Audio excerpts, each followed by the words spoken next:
आउं टियों ॾींहुं CCI जे फ़ैसिले खे मुकमिल रद्द थो कयां।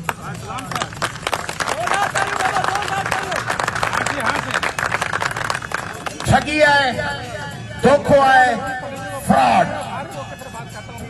पहिरीं त एकनिक में 5 माण्हू हुननि जा कीअं वेठा आहिनि हुनमें CCI में। वफ़ाक़ आहे न, वफ़ाक़ में 5 माण्हू हुननि जा, शहबाज शरीफ हुननि जो, मरियम नवाज़ हुननि जी, इसाक डार हुननि जो, ख्वाजा आसिफ हुननि जो, अमीर मुकाम हुननि जो। बाक़ी पाकिस्तान जा 3 माण्हू, सॼे नवाज़ लीग जा 5 माण्हू, पाकिस्तान जा 3 माण्हू। पाकिस्तान आहे बादशाही आहे, तव्हांजे बाबे जो हुकूमत आहे, बाबे जी बादशाही आहे। 5 माण्हू तव्हांजा, 3 माण्हू बाक़ी कहिड़ा? ही मुराद अली शाह पाण वारो जॾो जीउ मिसकीन पोड़ी रन ज़ाल वीचारी घर घाट केरु ॿुधे कोन थो। बाबा मूं ख़त लिखियो आहे, केरु ॿुधे ई कोन थो। मूं मड़ी ज़ाल जो मुड़ुसु मुंहिंजो गुज़ारे वियो, बचा छॾे विया, घरां कढी छॾियऊं, नुंहंनि मिड़ी छॾियो। आ मड़ी ख़त रखियो, वेठी आहियां ॿाहिरि, मुंहिंजी केरु ॿुधे ई कोन थो। उन वीचारो हिकिड़ो इहो, ॿियो गंडापुर KPK वारो, ऐं टियों ई बलोच भुगटी, सरफराज़ भुगटी। 3 ॼणा इहे, 5 हू।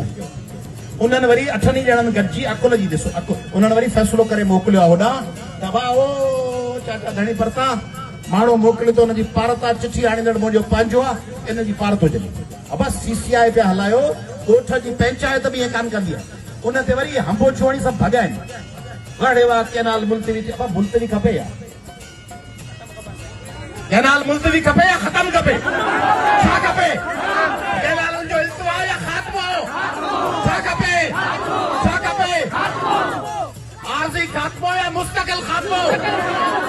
मुस्तक़िल ख़ात्मो खपे। चिठी वई आहे होॾां, चिठी लिखिजी वई आहे।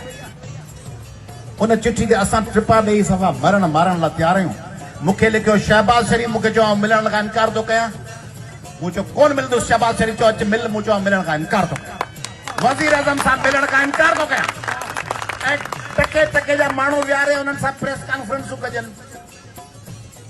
जिन जे ख़िलाफ़ केस हुजे उहो वेठो हुजे विच में महफ़िल जो मोर थियो। जिन जे ख़िलाफ़ जंग थिए, जेके ॿोरीअ में बंदि लाश ॾे, उहो विच में वेठो हुजे। उहो वरी हम चए अस्सलाम वालेकुम। हमरा कोन हिकिड़ो माण्हू माराए वरी लंडन में सभ खां वधीक ओछकार हुन ॾिनी। माण्हू मारायो बि न, ओछकार बि हुन ॾिनी। हाणे जिन मारियो आहे, जिन कुठो आहे, उहे विच में चङा मुड़ुस थियो वेठा आहिनि